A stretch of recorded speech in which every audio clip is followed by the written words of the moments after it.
सभी के लिए गुड मॉर्निंग। नवीन सुबोध स्कूल की ऑनलाइन क्लास के प्लेटफॉर्म पे सभी बच्चों का स्वागत है। देखो बच्चों, कल हम लोग बात कर रहे थे किसकी, निषेचन के बारे में। निषेचन या फर्टिलाइजेशन के बारे में हमने बात की थी।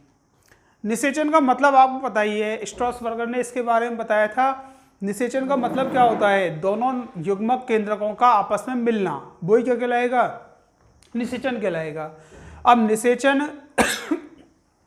फर्स्ट चैप्टर के अंदर आपने पढ़ा था अंतः और बाह्य निषेचन, लेकिन यहाँ किसके संदर्भ में पढ़ रहे हैं, पादपों के संदर्भ में पढ़ रहे हैं। तो पादपों के संदर्भ में निषेचन में कल जो आपने पॉइंट पढ़े थे वो पढ़ा था पराग कणों का अंकुरण।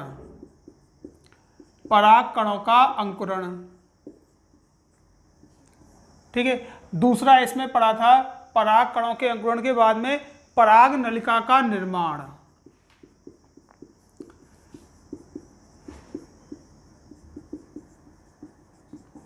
तीसरा हमने पढ़ा था पराग नलिका मार्ग।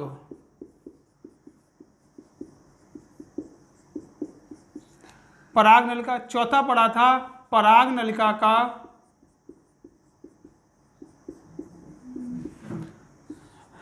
बीजांड में प्रवेश, ठीक है। पराग नलिका का बीजांड में जो प्रवेश पढ़ा था ये हमने तीन प्रकार से पढ़ा था। एक तो निवागी क्षेत्र से, दूसरा मध्यभागी क्षेत्र से, और तीसरा था बीजांड द्वार वाले क्षेत्र से। तीन भागों से पढ़ा था। इसके बाद में पांचवा पॉइंट आता है पराग नलिका का भ्रूण कोश में प्रवेश।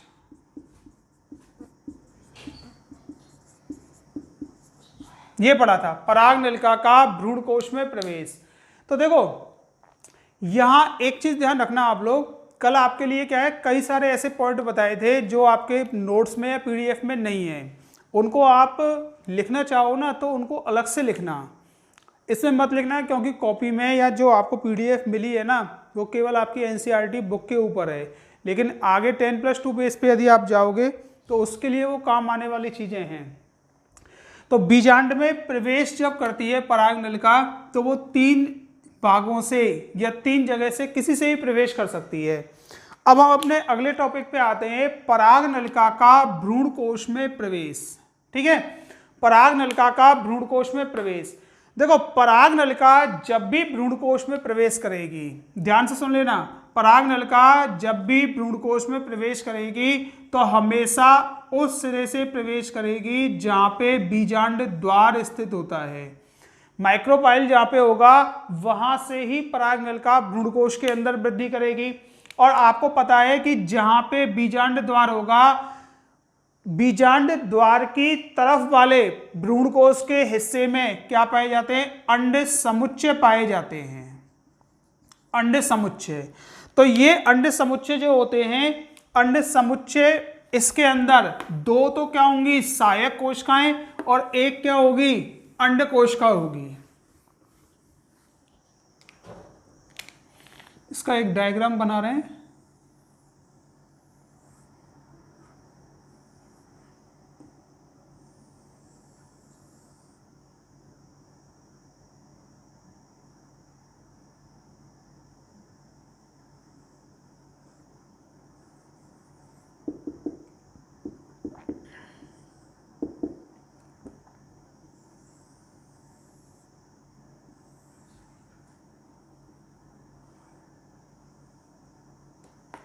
देखो पराग नलिका जो होती है, पराग नलिका कहां प्रवेश करेगी, इस भ्रूणकोश के अंदर प्रवेश करेगी। अब ध्यान से देखना, इसको हम बाहर, इस डायग्राम को हम लोग बाहर बना रहे हैं। तो बीजांड द्वार वाला जो हिस्सा होता है, इस सिरे पे क्या मिलती हैं, दो तो क्या मिलेंगी, सहायक कोशिकाएं, और एक क्या मिलती है, अंड कोशिका पाई जाती है। दो सहायक कोशिकाएं और एक होगी अंड कोशिका। इसको बड़ा और बना दें।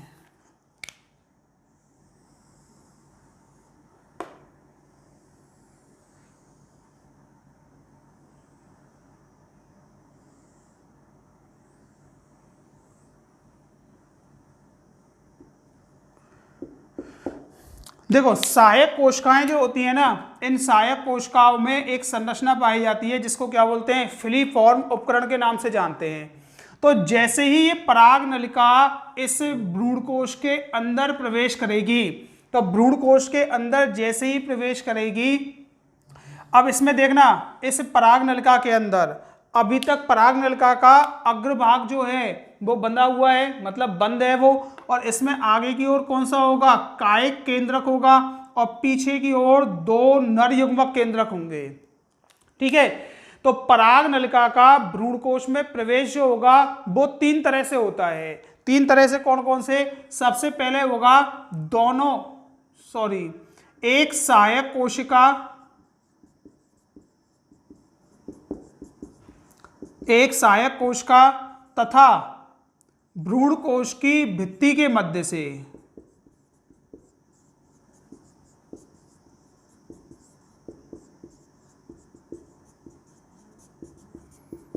एक सहायक कोशिका और भ्रूणकोश की भित्ति के मध्य से। दूसरा है अंडकोशिका तथा सहायक कोशिका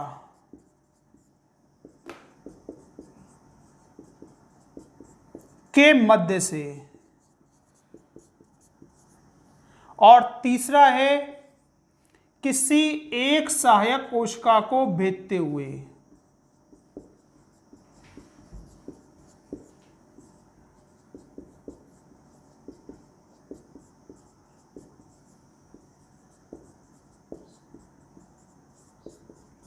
तीन प्रकार से प्रवेश होगा। देखो कैसे कैसे इसको यहां बताते हुए चल रहे हैं। जैसे ये भ्रूणकोश है, ये क्या हो गई सहायक कोशिका, और ये हो गई अंडकोशिका। ठीक, तो पहला है किसी एक सहायक कोशिका और भ्रूणकोश की भित्ति के मध्य से। तो ये भ्रूणकोश की भित्ति है ये वाली, ठीक है, और ये एक सहायक कोशिका या तो यहाँ पे प्रवेश करेगी इस प्रकार से अंदर की ओर, एक सहायक कोशिका और भ्रूणकोश की भित्ति के मध्य से प्रवेश करेगी। दूसरा है अंडकोशिका तथा सहायक कोशिका के मध्य से प्रवेश करेगी, यहां से इस प्रकार से ये प्रवेश करेगी।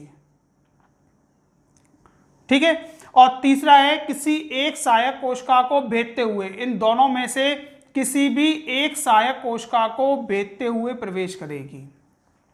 तो 3 तरह से प्रवेश करेगी।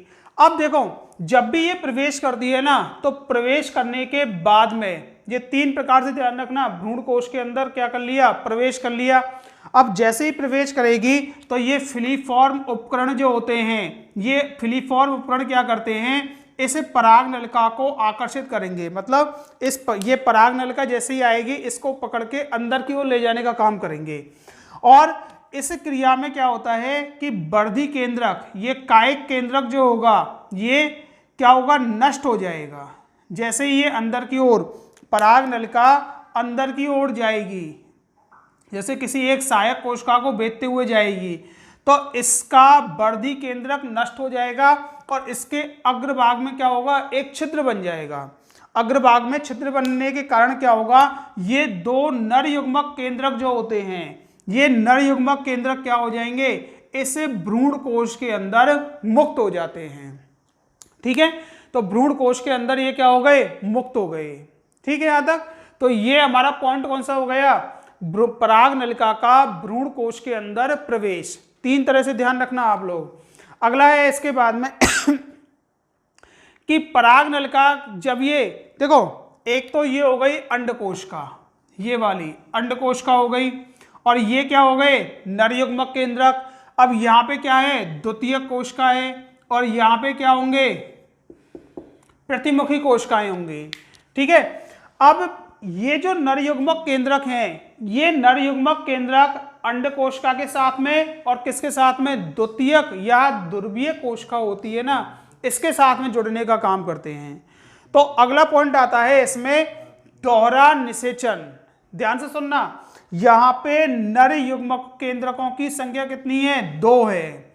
नर युग्मक केंद्रकों की संख्या 2 है, और 2 नर युग्मक केंद्रक जो होंगे इस मादा युग्मकोद्भिद के अंदर 2 ही कोशिकाओं के साथ में जुड़ते हैं, या 2 कोशिकाओं के साथ में क्या करते हैं, संलयन करते हैं। और ऐसा जो निषेचन होगा, अब एक यहां ध्यान से सुनते हुए चलना, ये पूरा की पूरा क्या है, कल भी आपको बताया था कि मादा युग्मकोद्भिद है, पूरा मादा युग्मकोद्भिद है। इस मादा युग्मकोद्भिद की सभी कोशिकाएं कैसी हैं, अगुणित कोशिकाएं हैं, अगुणित कोशिकाएं ना। अब इन अगुणित कोशिकाओं में एक क्या है, ध्रुवीय कोशिका, एक नर युग्मक केंद्रक तो इस कोशिका के साथ में जुड़ेगा और एक इसके साथ में जुड़ेगा, तो युग्मक खुद क्या होता है, अगुणित होता है। तो अगुणित कोशिका और अगुणित कोशिका क्या हो रही हैं, आपस में मिल रही हैं, तो युग्मकों का आपस में मिलना ही क्या कहलाएगा, निषेचन कहलाएगा। तो यहाँ पे निषेचन कितनी बार होगा, 2 बार, इसलिए इसको क्या बोलते हैं, दोहरा निषेचन। ये आने लायक क्वेश्चन है, अच्छा क्वेश्चन है, पेपर में राजस्थान बोर्ड में भी आने लायक है, ठीक है, और वैसे भी समझने के लिए भी अच्छा क्वेश्चन है। तो अगला पॉइंट आता है हमारा डबल फर्टिलाइजेशन।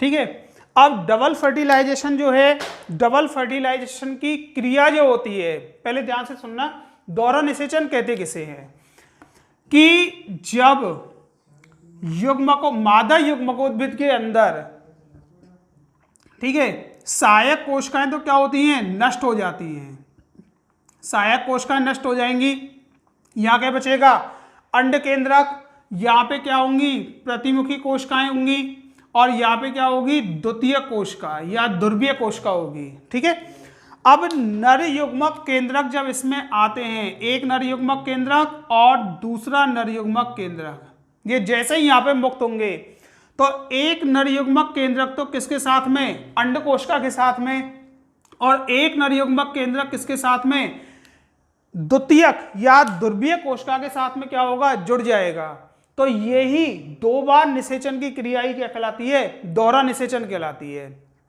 देखो, निषेचन की खोज जो की थी वो की थी स्ट्रॉसबर्गर ने, ध्यान से सुन लेना, निषेचन की जो खोज की थी वो की थी स्ट्रॉसबर्गर ने, जबकि दोहरा निषेचन की जो खोज की थी वो की थी एस.जी. नावाशिन ने, एस.जी. नावाशिन, और एक और वैज्ञानिक थे गिगनार्ड। ठीक है, 2 वैज्ञानिक थे, एस.जी. नावाशिन और गिगनार्ड ने इसकी खोज की थी, किसकी, डबल फर्टिलाइजेशन की, दोहरा निषेचन की खोज की थी। और इन्होंने किस पादप में की थी, पादप के नाम थे, एक तो लिलियम पादप, लिलियम और फ्रिटिलेरिया,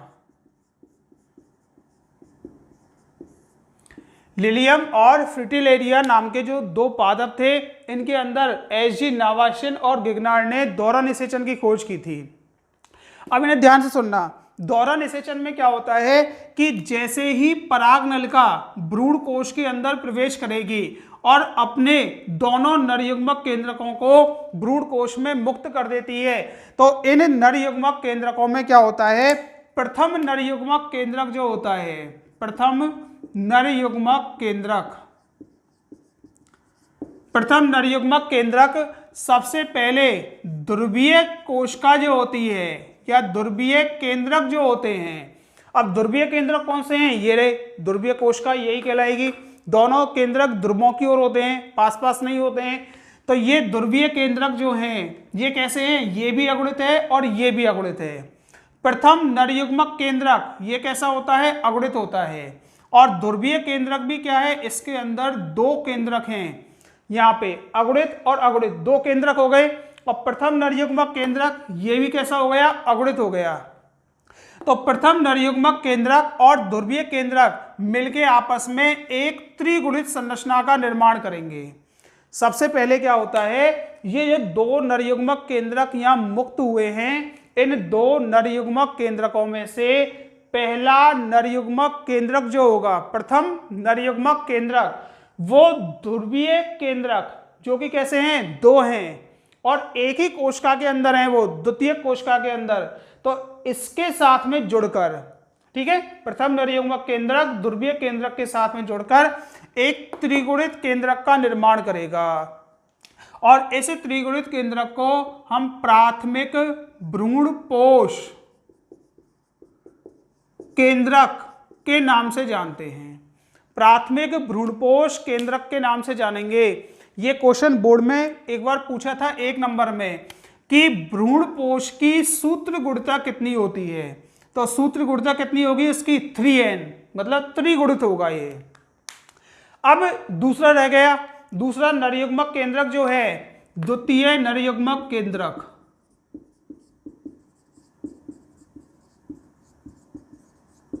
ये भी कैसा होगा, अगुणित होगा। द्वितीय नरयुग्मक केंद्रक अगुणित है और ये क्या करता है, अंडकोश का जो होती है, अंडकोश का, ये अंडकोश का, ये भी कैसी है, अगुणित कोश का होती है। इसके साथ में जुड़कर किसका निर्माण करेगा, सबसे पहले बनने वाली कोश का अर्थात युग्मनज का निर्माण करेगा। और युग्मनज हमेशा कैसा होता है, द्विगुणित होगा। युग्मनज किसी भी पादप की बात करें, किसी भी जंतु की बात करें, युग्मनज हमेशा कैसा होगा, द्विगुणित होगा। और भ्रूणपोष जो होता है ये कैसा होगा, जो एनसीईआरटी के हिसाब से वो कैसा होगा, त्रिगुणित होगा। ठीक है, अब ये देखो, ये जो क्रिया है मादा युग्मकोद्भिद के अंदर दोनों केंद्रकों से 2 बार निषेचन की क्रिया हो रही है, 2 बार निषेचन की क्रिया हो रही है, इसलिए इसको क्या बोलते हैं, दोहरा निषेचन या डबल फर्टिलाइजेशन के नाम से इसको जानते हैं। ठीक है, एक ही मादा, अगर एक लाइन में या एक नंबर में दोहरा निषेचन की परिभाषा आए तो आपको लिखना कैसे है वो ध्यान से सुनना कि आवृत बीजियों में अर्थात एंजियोस्पर्म के अंदर एक ही मादा युग्मकोद्भिद में 2 बार निषेचन होना, ठीक है, 2 बार निषेचन होना, वही क्या कहलाता है, दोहरा निषेचन कहलाता है। एंजियोस्पर्मी पादपों के अंदर एक ही मादा युग्मकोद्भिद के अंदर 2 बार निषेचन का होना वो क्या कहलाएगा, दोहरा निषेचन कहलाता है। अब दोहरा निषेचन में एक चीज ध्यान रखना, दोहरा निषेचन के अंदर कि सबसे पहले क्या होता है, इसमें प्रथम नरयुग्मक केंद्रक और ध्रुवीय केंद्रक, ठीक है, ये आपस में मिलेंगे। ध्यान से सुन लेना, पहले भ्रूणपोष का निर्माण होगा, पहले भ्रूणपोष का निर्माण होगा, उसके बाद में क्या होगा, युग्मनज का निर्माण होगा। पहले पोषक पदार्थ होंगे तब जाके नए जीव का क्या होगा, निर्माण होगा। तो पहले भ्रूणपोष का निर्माण होता है, उसके बाद में फिर युग्मनज का निर्माण होगा।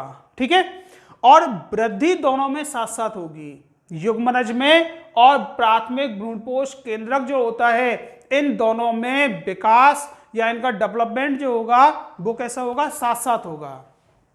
तो ये तो हो गई दोहरा निषेचन की बात। अच्छा, इसके बाद ये हम बात कर रहे हैं किसकी, आवृतबीजी पादपों की बात कर रहे हैं, आवृतबीजी पादपों की। अब जिम्नोस्पर्मी जो होते हैं ना, जिम्नोस्पर्म के अंदर लास्ट ईयर आपने पढ़े भी होंगे, जिम्नोस्पर्म के अंदर क्या होता है, ये प्राथमिक भ्रूणपोष केंद्रक जो होता है, ये दोहरा निषेचन की जो घटना है ना, ये आवृत बीजियों के अंदर चल रही है, बार बार नाम आ रहा है आवृत बीजी। जिम्नोस्पर्म कैसे होते हैं, अनावृत बीजी होते हैं, ये लास्ट ईयर 11th क्लास में भी पढ़े होंगे। ये एंजियोस्पर्म और ये कैसे हैं, जिम्नोस्पर्म। जिम्नोस्पर्म के अंदर भ्रूणकोश जो होता है, सॉरी भ्रूणपोष, भ्रूणपोष ये कैसा होगा, अगुणित होगा। ठीक है, जिम्नोस्पर्म के अंदर भ्रूणपोष अगुणित होता है। इसका मतलब क्या होगा कि निषेचन से पूर्व ही, ध्यान से सुन लेना, जिम्नोस्पर्म में निषेचन से पूर्व ही भ्रूणपोष का निर्माण हो जाता है। ठीक है, बुक में नहीं है लेकिन आगे के लिए बहुत इंपॉर्टेंट है ये चीज कि जिम्नोस्पर्म की तो हमको नहीं पता, एंजियोस्पर्म की हमको पता है कि 2 बार इसमें हुआ है निषेचन। ठीक है, यहाँ जिम्नोस्पर्म के सॉरी एंजियोस्पर्म के अंदर भ्रूणपोष जो होता है वो कैसा होगा, त्रिगुणित होगा, और जिम्नोस्पर्म के अंदर भ्रूणपोष जो होगा वो कैसा होगा, अगुणित होगा। ठीक है, अच्छा, इसके बाद में अगला प्रश्न आता है, अगला आता है इसके अंदर कि देखो एक वैज्ञानिक थे,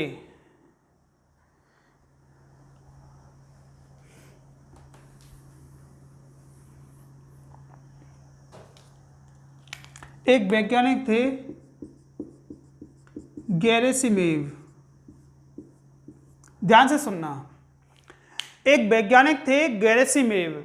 इन्होंने क्या किया था, इन्होंने ही सबसे पहले युग्मक संलयन का अध्ययन किया था। युग्मक संलयन, या तो निषेचन की घटना हो गई, इन्होंने सबसे पहले क्या किया था, युग्मक संलयन का अध्ययन किया। इन्होंने क्या किया था, एक पादप था क्रेपिस नाम का, क्रेपिस प्लांट के अंदर इन्होंने क्या किया क्रेपिस प्लांट के अंदर इन्होंने ये देखा था कि जब दोहरा निषेचन की क्रिया होती है तो नर युग्मक केंद्रक जो होता है ना, नर युग्मक केंद्रक, ये नर युग्मक केंद्रक जैसे ही भ्रूणकोश में आता है तो ये कैसी अवस्था में होता है, ये ध्यान से सुन लेना, नोट्स में पीडीएफ में आपको नहीं मिलेगी, कि गेरेसिमेव नाम के एक वैज्ञानिक थे, उन्होंने युग्मक संलयन का अध्ययन किया था इसमें। तो इन्होंने क्रेपिस नाम का एक पादप था, उसके अंदर उन्होंने ये बताया था कि जो ये नर युग्मक होता है ना, ये कैसी अवस्था में होता है, कुंडलित अवस्था में होता है। इस प्रकार से मतलब एक उलझी धागेनुमा, जैसे धागे की या कपड़े की वो क्या नाम है, ऊन का जो एक वो होता है ना, वो रोलर, एक गेंद जैसी संरचना में बना लेंगे ऊन को, तो ऐसे ही एक धागेनुमा संरचना के रूप में क्या होता है, नर युग्मक केंद्रक होता है।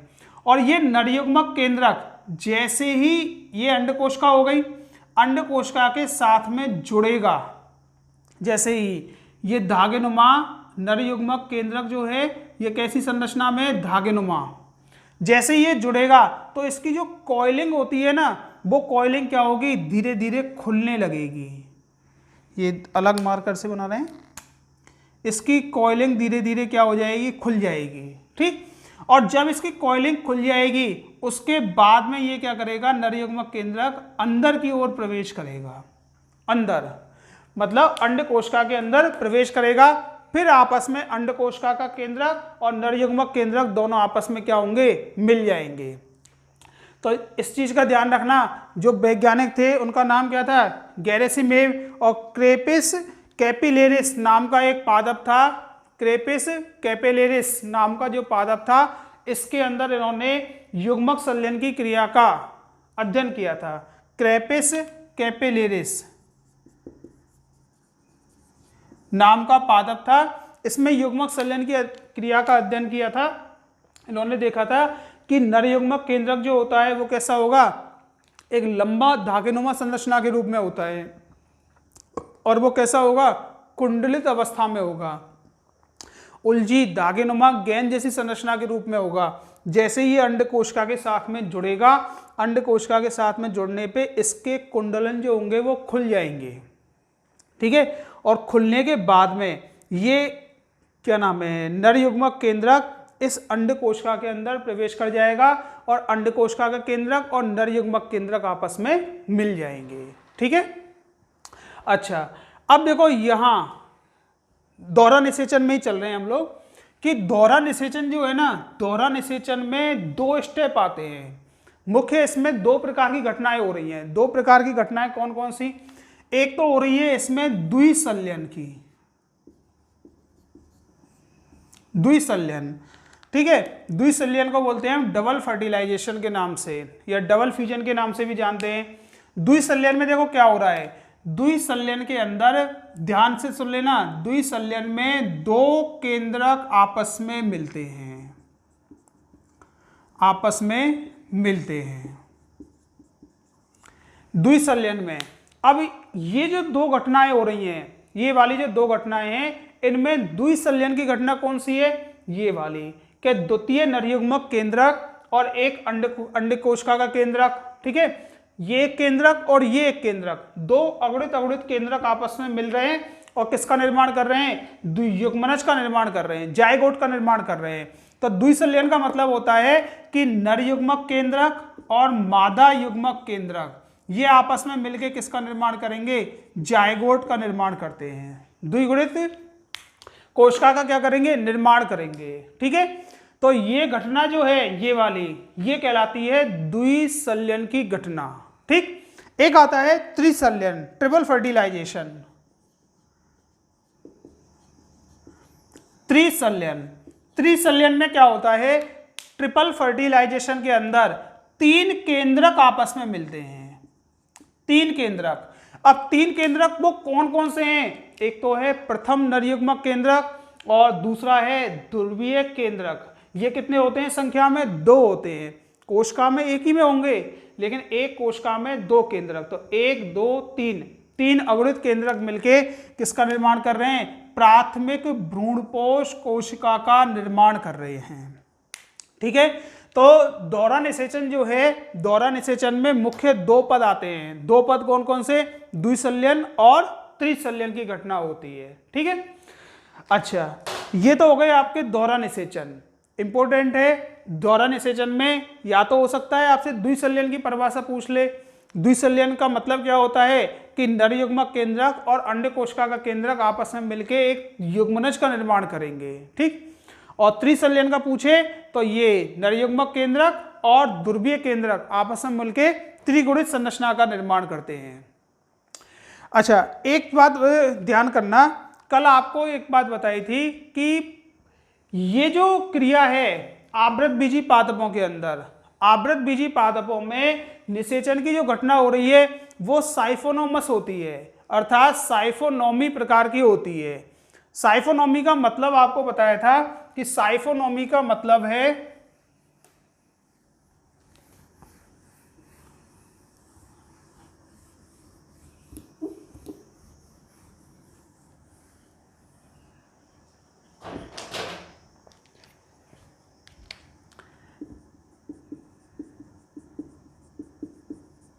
साइफोनोमी का मतलब होता है कि वर्तिकाग्र पे जब परागकण आते हैं तो ये परागकण क्या होंगे, अंकुरित होंगे। तो इन परागकणों के अंदर नरयुग्मक केंद्रकों का एक नाल के द्वारा या एक पराग नलिका के द्वारा कहाँ तक पहुंचना, अंड कोशिका तक पहुंचना। इस प्रकार का जो निषेचन होता है वो क्या कहलाता है, साइफोनोमी कहलाता है, या इसको हम साइफोनोमस के नाम से साइफोनोमस बोलते हैं। ठीक है, अब साइफोनोमस जो होता है निषेचन सामान्यतः 2 प्रकार का होता है। 2 प्रकार का कौन कौन सा, ये भी देखो आपके बुक के अंदर नहीं मिलेंगे, बुक के अंदर केवल साइफोनोमस है, लेकिन कभी कभी आगे पूछ लिए जाते हैं। तो सिंपल है, देख लेना, समझ में आ जाएंगे ये आपके। ये 2 प्रकार के होते हैं, कौन कौन से,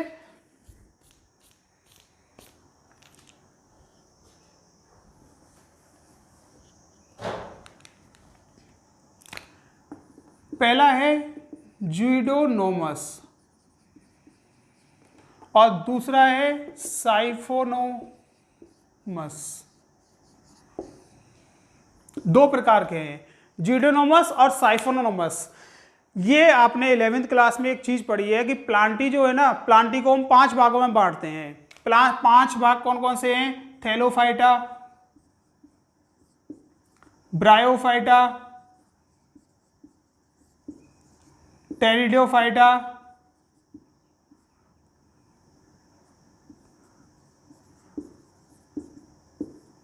ठीक है। इसके अलावा जिम्नोस्पर्म,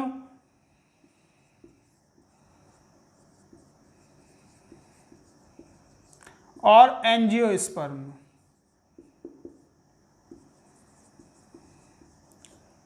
ये होते हैं।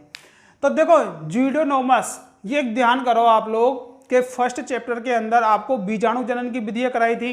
तो बीजाणु जनन की विधियों में कहीं ना कहीं पे आपको जूस्पोर के द्वारा बताया था कि जूस्पोर जो होते हैं या चल बीजाणु जो होते हैं, इनमें क्या, इनकी खास बात क्या होती है कि इनमें कशाविकाएं पाई जाती हैं इस प्रकार से। और कशाविकाएं क्या करेंगी, जल में तैराने में सहायक होती हैं। ध्यान होगा शायद ये फर्स्ट चैप्टर में ये हमने बताया था। तो ज्यूडोनोमस जो होते हैं ना, ज्यूडोनोमस ये चल युग्मकी होते हैं। मतलब ये जो युग्मक होते हैं, इस प्रकार के जो युग्मक होंगे वो कैसे होंगे, चल होते हैं, या इनको बोल देते हैं चल युग्मकी। ठीक है। और दूसरी बात कि इनके गमन के लिए, ध्यान से सुन लेना, जूस्पोर के गमन के लिए जल की आवश्यकता होती है, ऐसे ही ज्यूडोनोमस में जो चल युग्मक होते हैं इनके गमन के लिए भी किसकी आवश्यकता होगी, जलीय माध्यम की आवश्यकता होती है, जलीय माध्यम की। और लास्ट ईयर आपने पढ़ा होगा थैलोफाइटा, ब्रायोफाइटा एंड टेरिडोफाइटा जो होते हैं ना, इनके लिए निषेचन के समय जल आवश्यक होता है। थैलोफाइटा तो जल में डूबे हुए रहेंगे, ये एम्फीबियंस हो गए प्लांट्स के, ठीक है। टेरिडोफाइटा स्थलीय पादप है, लेकिन जनन के समय या निषेचन के समय इनके लिए जल की क्या होगी, आवश्यकता होगी। तो इन प्लांट्स के अंदर जो प्रकार होगा ना निषेचन का, वो कौन सा होगा, ज्यूडोनोमस होगा। दूसरा है साइफोनोमस, अर्थात जिसमें पराग नलिका बनती हो, और पराग नलिका किस किस में बन रही है, जिम्नोस्पर्म और एंजियोस्पर्म में बन रही है पराग नलिका, ठीक है। और हम लोग शुरू से पढ़ते हुए आ रहे हैं एंजियोस्पर्म के बारे में, कल भी परसों भी जो हम वीडियो देख रहे हैं उसमें पराग नलिका किस में बन रही है, एंजियोस्पर्म में हम पढ़ते हुए आ रहे हैं, कैसे कैसे बन रही है, कैसे कैसे नहीं बन रही। तो यहाँ पे आप निषेचन के दो प्रकार यदि याद रख सको तो रख लेना, अदरवाइज कोई आपके ऊपर प्रेशर नहीं है कि इन दोनों के नाम याद रखो, केवल साइफोनोमी शब्द जरूर याद रखना। साइफोनोमी का मतलब है नर युग्मक केंद्रकों का पराग नलिका अथवा किसी नलिका के द्वारा मादा युग्मक तक पहुंचना या मादा युग्मकोद्भिद तक पहुंचना, वही घटना कौन सी कहलाती है, साइफोनोमी कहलाती है, ठीक है। और ये किस में मिलती है, एंजियोस्पर्म में मिलती है। अब सुनो, लास्ट ईयर आपने साइकस पाइनस एफेड्रा पढ़े होंगे आपने जिम्नोस्पर्म के अंदर, तो एक एग्जाम्पल है इसका, अपवाद है साइकस, ध्यान से सुन लेना। साइकस जो है ना, साइकस के अंदर ज्यूडोनोमस प्रकार का निषेचन होता है, ठीक है जिम्नोस्पर्मी, लेकिन साइकस में क्या मिल रहा है, ज्यूडोनोमस प्रकार का मिलता है, ये अपवादों में आ जाते हैं। तो ये आपका डबल फर्टिलाइजेशन जो है वो यहाँ कंप्लीट है, दोहरा निषेचन यहाँ कंप्लीट हो गया, ठीक। तो निषेचन तक की जो घटना थी, पहले हमने पढ़ी थी निषेचन पूर्व की घटना, जिसमें हमने नर युग्मक और मादा युग्मक का निर्माण पढ़ लिया, फिर युग्मक का स्थानांतरण पढ़ा था, अर्थात परागण की घटना हमने पढ़ी है। उसके बाद में फिर हम लोग 2 दिन से क्या पढ़ रहे हैं, निषेचन की घटना पढ़ रहे हैं कि निषेचन की घटना किस किस प्रकार से होती है।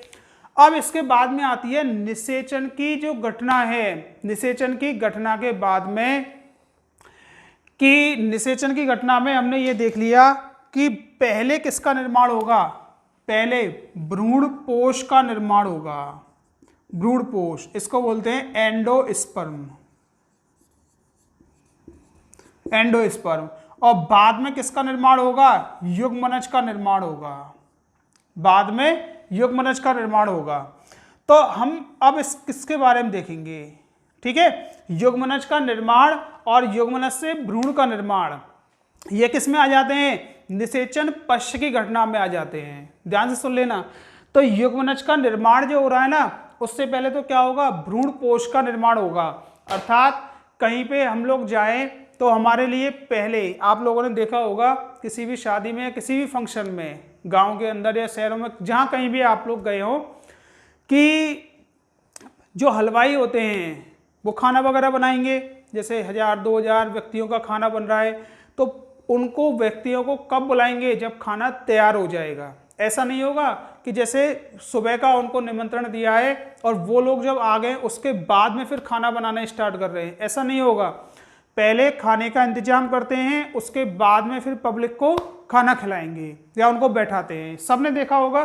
तो ऐसे ही इस क्रिया के अंदर भी पहले पोषक पदार्थ तो होने चाहिए ना, तभी तो नए जीव का निर्माण होगा। उसमें जीव को तो हम तभी बुलाएंगे जब पहले उसके खाने पीने की व्यवस्था होगी, उसके पोषक पदार्थों की व्यवस्था होगी यहाँ पे। तो अगला आता है इसके बाद में भ्रूणकोश के, भ्रूणपोष में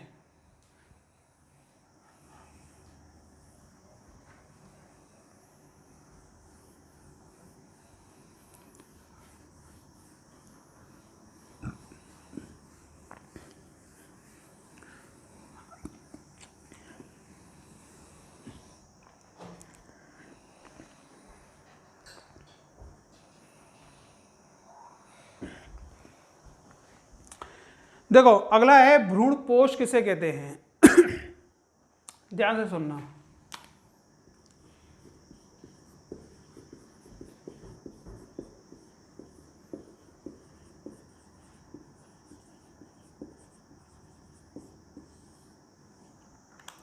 भ्रूणपोष या एंडोस्पर्म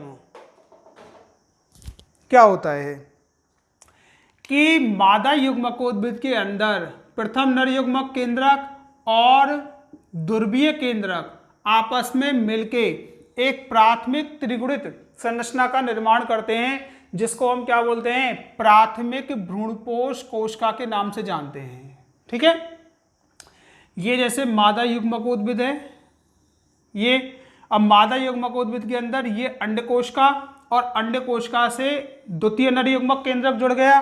ठीक है, दोनों आपस में क्या बनाएंगे, एक ही कोशिका का निर्माण करेंगे। इसको तो हम क्या बोलते हैं, जाइगोट, जाइगोट बोलेंगे। ठीक है, यहां ध्रुवीय केंद्रक होता है, ध्रुवीय केंद्रक प्रथम नर युग्मक केंद्रक के साथ में मिलके एक त्रिगुणित संरचना का निर्माण करेगा, त्रिगुणित संरचना का निर्माण कर रहा है। इसको बोलते हैं प्राथमिक भ्रूणपोष कोशिका, भ्रूणपोष कोशिका के नाम से जानते हैं। ठीक है, प्रतिमुखी कोशिकाएं और सहायक कोशिकाएं क्या हो गई, नष्ट हो गई।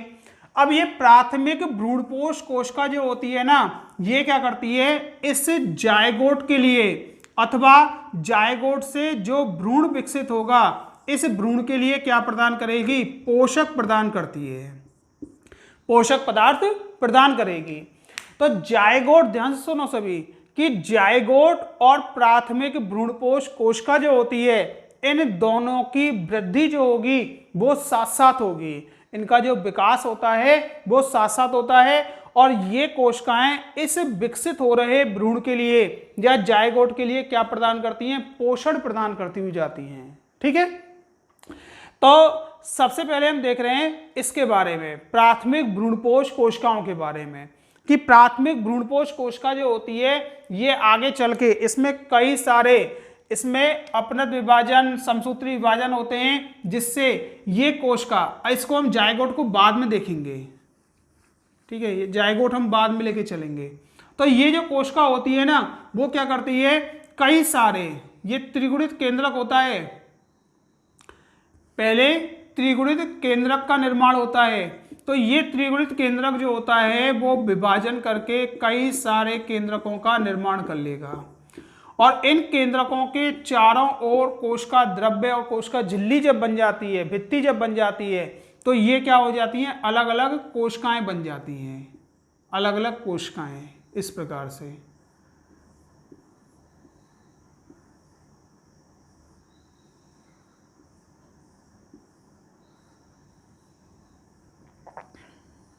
ठीक है, ये बन जाएंगी कोशिकाएं। तो प्राथमिक भ्रूणपोष केंद्रक जो होता है, इसको या फिर भ्रूणपोष को हम तीन भागों में बांट के चल रहे हैं। तीन भाग में कौन कौन से, सबसे पहले आता है फर्स्ट, मुक्त केंद्रकीय,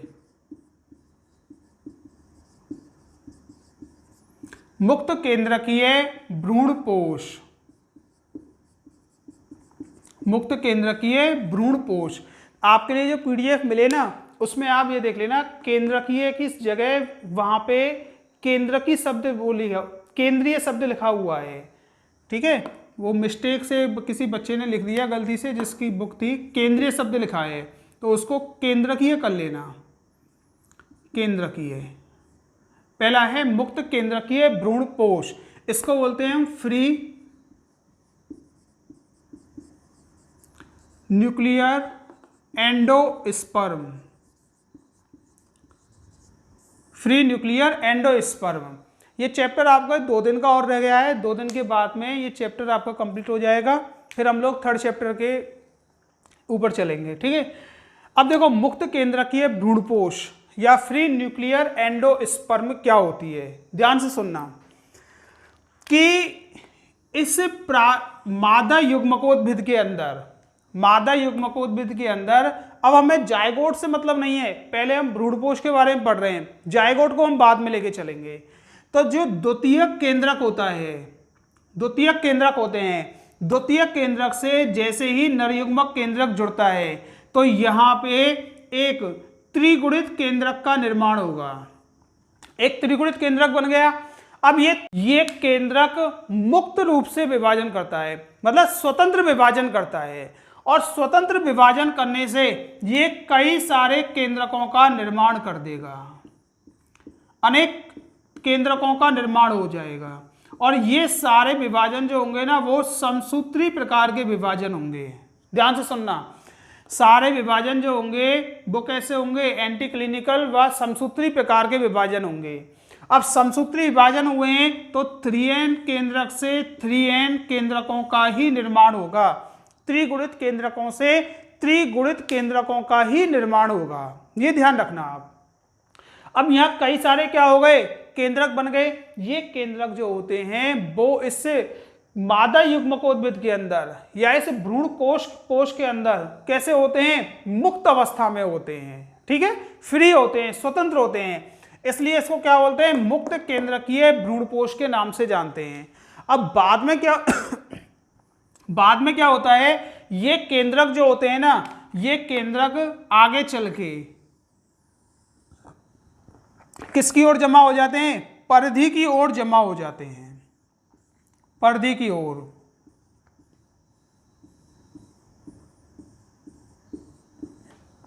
परिधि की ओर जमा हो गए और बीच में क्या बन जाती है, ये एक रिक्तका बन जाती है, बीच में ये एक रिक्तका बन जाएगी, रिक्तका का निर्माण होगा।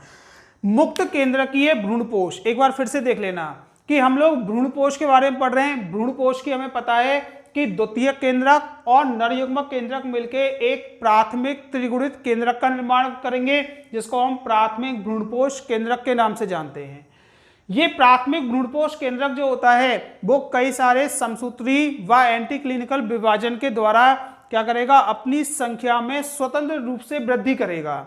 और ये केंद्रक जो होते हैं वो इस भ्रूणपोष के अंदर बिखरी हुई अवस्था में या स्वतंत्र अवस्था में मिलते हैं। इनके बीच में देखो इस प्रकार से कोई भित्ति नहीं है कि यहाँ पे भित्तियां बन गई हो, ये स्वतंत्र रूप से बिखरे हुए हैं, किसी भी प्रकार की क्या इनके चारों ओर कोई भित्ति नहीं होती है, ठीक है। अब आगे क्या होता है कि ये सभी केंद्रक परिधि की ओर जमा हो जाते हैं और बीच में क्या बन जाती है, रिक्तका। और रिक्तका में आपको पता है कि रिक्तका के अंदर क्या भरा हुआ होता है, जल और पोषक भरे हुए रहते हैं रिक्तका के अंदर। तो रिक्तका का क्या हो गया निर्माण, रिक्तका के अंदर क्या भरा हुआ है, जल। इसका सबसे बेस्ट एग्जाम्पल है नारियल। सबसे कच्चा नारियल जो होता है ना पानी वाला, वो इसका सबसे अच्छा एग्जाम्पल है। जो नारियल होता है, नारियल के अंदर देखना जो पानी होगा, ध्यान से सुनो, नारियल का जो पानी होता है, जिस पानी को हम पीते हैं, वो किसका एग्जाम्पल है, मुक्त केंद्रकीय भ्रूणपोष का उदाहरण है। मुक्त केंद्रकीय भ्रूणपोष का उदाहरण होता है नारियल का पानी। और आपने देखा होगा नारियल का पानी जो है वो बीमार व्यक्ति जो होते हैं ना उनके लिए भी दिया जाता है, जिनमें कमजोरी होती शरीर में कमजोरी होती है या बीमार हो जाते हैं, तो शरीर की कार्य करने की क्षमता कम होती है, उन व्यक्तियों के लिए डॉक्टर नारियल का पानी पीने की क्या देते हैं, सलाह देते हैं। देखा भी होगा आपने, क्यों, क्योंकि इसके अंदर क्या मिल रहे हैं, भ्रूणपोष, अर्थात इसमें क्या मिल रहे हैं, काफ़ी सारे पोषक पदार्थ पाए जा रहे हैं इस नारियल के पानी के अंदर।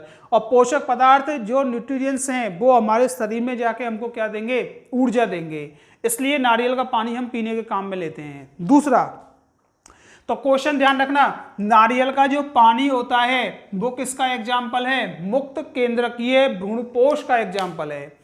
अब ये बीच में मिलेगा ना, नारियल का पानी या बीच में मिलता है। अब ये जब ये मुक्त केंद्रक परिधि की ओर जमा हो जाते हैं, तो परिधि की ओर जमा होने पे ये परिधि वाला जो भाग होगा, ये वाला पूरा जो भाग होगा, ये भाग जो होता है ना वो नारियल की गिरी कहलाती है, नारियल की गिरी अथवा सफेद गूदेदार भाग, जिसको हम खाने के काम में लेते हैं ना, नारियल का सफेद गूदेदार कच्चा नारियल जो होता है उसको भी हम खाने के काम में लेते हैं, ठीक है। तो ध्यान से सुनना कि नारियल का पानी जो है वो तो किसका एग्जाम्पल हो गया, मुक्त केंद्रकीय भ्रूणपोष का एग्जाम्पल है। जबकि नारियल की गिरी जो होती है या सफेद गूदेदार खाने योग्य जो भाग होता है वो किसका एग्जाम्पल होता है, कोशिकीय भ्रूणपोष का उदाहरण होता है, कोशिकीय।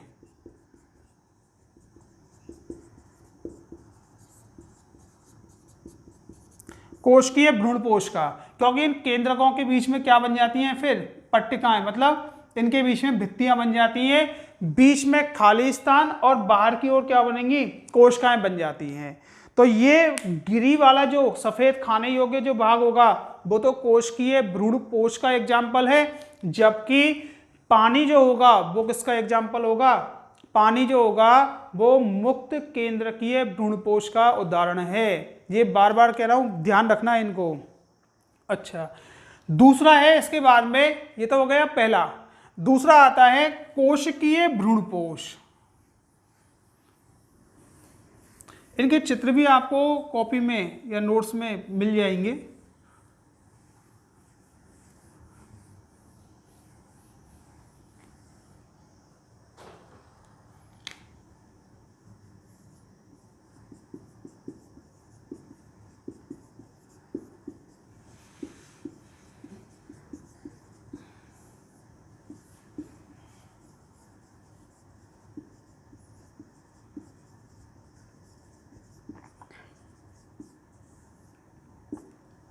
देखो अगला है कोशिकीय भ्रूणपोष। कोशिकीय भ्रूणपोष में क्या होता है, ध्यान से सुनना, कि जो भ्रूण मादा युग्मकोद्भिद होता है, जो पहले भ्रूणकोष कहला रहा था, ठीक है, अब इसको भ्रूणपोष बोल रहे हैं। इसमें क्या होगा, सबसे पहले एक त्रिगुणित केंद्रक का निर्माण होगा, प्राथमिक भ्रूणपोष केंद्रक का निर्माण होगा, और ये केंद्रक क्या करता है, विभाजन करेगा, कई सारे केंद्रकों का क्या कर लेगा, निर्माण कर लेगा। कई सारे केंद्रकों का निर्माण हो गया। अब इसको हम मुक्त केंद्रकी भी बोल सकते हैं ना, लेकिन मुक्त केंद्रकी भ्रूणपोष जो था ना, उसमें इन केंद्रकों के चारों ओर भित्तियों का निर्माण नहीं हुआ था, इस प्रकार से भित्तियां नहीं बनी थी। लेकिन यदि इन केंद्रकों के चारों ओर या इनके बीच में भित्तियों का निर्माण हो जाए, इस प्रकार से भित्तियों का निर्माण हो जाए, तो इसको हम क्या बोलते हैं, कोशिकीय भ्रूणपोष के नाम से जानते हैं। ध्यान से सुनना, मुक्त केंद्रकीय भ्रूणपोष में, मुक्त केंद्रकीय अवस्था में केंद्रकों के चारों ओर या मध्य में भित्तियों का निर्माण नहीं हो रहा था, जबकि कोशिकीय भ्रूणपोष में केंद्रकों के बीच में भित्तियों का निर्माण होने से अब ये कैसी अवस्था में बन गए, कोशिकीय अवस्था में बन गए। ठीक है, तो इसको बोलते हैं हम कोशिकीय भ्रूणपोष के नाम से जानते हैं। जैसे कुकुरबिटेसी कुल के पादप होते हैं, उनमें इसी प्रकार का कोशिकीय भ्रूणपोष पाया जाता है। ठीक, और तीसरा है थर्ड होलोबियल, या इसको बोलते हैं माध्यमिक भ्रूणपोष। होलोबियल या माध्यमिक भ्रूणपोष। देखो होलोबियल या माध्यमिक भ्रूणपोष में क्या होता है, सुनो ध्यान से, कि सबसे पहले जो मादा युग्मकोद्भिद होती है, इसमें किसका निर्माण होगा, एक त्रिगुणित केंद्रक का, अर्थात प्राथमिक भ्रूणपोष केंद्रक का निर्माण होगा। अब ये प्राथमिक भ्रूणपोष केंद्रक जो होता है ना, ये एक अनियमित विभाजन के द्वारा दो प्रकार के केंद्रकों का निर्माण करेगा। एक केंद्रक तो कैसा होगा, बड़ा, और एक केंद्रक कैसा होगा, छोटा। अनियमित विभाजन के द्वारा इसमें दो प्रकार के केंद्रकों का निर्माण हो गया, एक बड़ा और एक छोटा। ठीक, अब ये दोनों केंद्रक क्या होंगे, बार बार विभाजित होंगे, दोनों केंद्रक बार बार विभाजित होंगे। तो बड़ा केंद्रक जो होता है ना, बड़ा केंद्रक तो किसकी ओर चला जाएगा, बीजांड द्वार की ओर। बीजांड द्वार वाला जो सिरा होता है, बीजांड द्वार की ओर तो बड़ा केंद्रक, और निभाग वाला जो क्षेत्र होता है, निभागी क्षेत्र की ओर कौन सा जाएगा, छोटा केंद्रक। यहां तो बड़ा केंद्रक और यहां छोटा केंद्रक, ये पहुंच गए। तो बड़ा केंद्रक यहां बीजांड द्वार वाले क्षेत्र की ओर और छोटा केंद्रक निभागी क्षेत्र की ओर पहुंच गए। अब ये क्या करेंगे, अपनी संख्या में वृद्धि करेंगे। इन दोनों के बीच में क्या होता है, एक सेप्टम बन जाता है, एक सेप्टम बन जाएगा दोनों के बीच में, और यहाँ पे दो कोशिकाओं का निर्माण हो जाता है। दो कोशिकाएं बन जाएंगी, बड़े केंद्रक वाली और छोटे केंद्रक वाली कोशिकाएं। अब ये केंद्रक जो होते हैं ना, ये केंद्रक कई विभाजन करेंगे और अपनी संख्या में क्या करेंगे, ये वृद्धि करेंगे।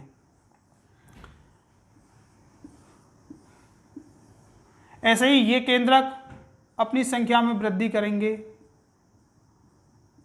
ठीक है। और इनमें ऊपर की ओर यहां पे भ्रूण पाया जाता है जो चूषकांग के रूप में रहता है, ठीक है। तो यहाँ पे भ्रूण जो होता है ना, वो बड़े केंद्रक और छोटे केंद्रक दोनों का क्या होता है, दोनों से ही पोषण प्राप्त करेगा, दोनों से। इसलिए वो कैसा होता है, दोनों केंद्रकों के मध्य का होता है, इसलिए इसको क्या बोल रहे हैं, माध्यमिक भ्रूणपोष के नाम से जानते हैं। आ गया वो समझ में, जो कि एक बीजपत्री पादपों के अंदर अधिकांशतः पाया जाता है, ठीक है। तो ये आपके भ्रूणपोष के 3 प्रकार हो गए। भ्रूणपोष कहते किसे हैं, ठीक, निर्माण कैसे हो रहा है उनका, और इसके कितने प्रकार होते हैं। तो आज के लिए, आज की वीडियो में केवल इतना ही है।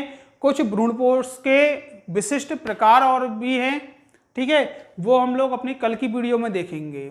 कल और परसों ये आपकी वीडियो जो है या चैप्टर जो है वो कंप्लीट हो जाएगा, और इनको पढ़ते रहना। कोई परेशानी आए आपके लिए तो पूछ जरूर लेना। धन्यवाद।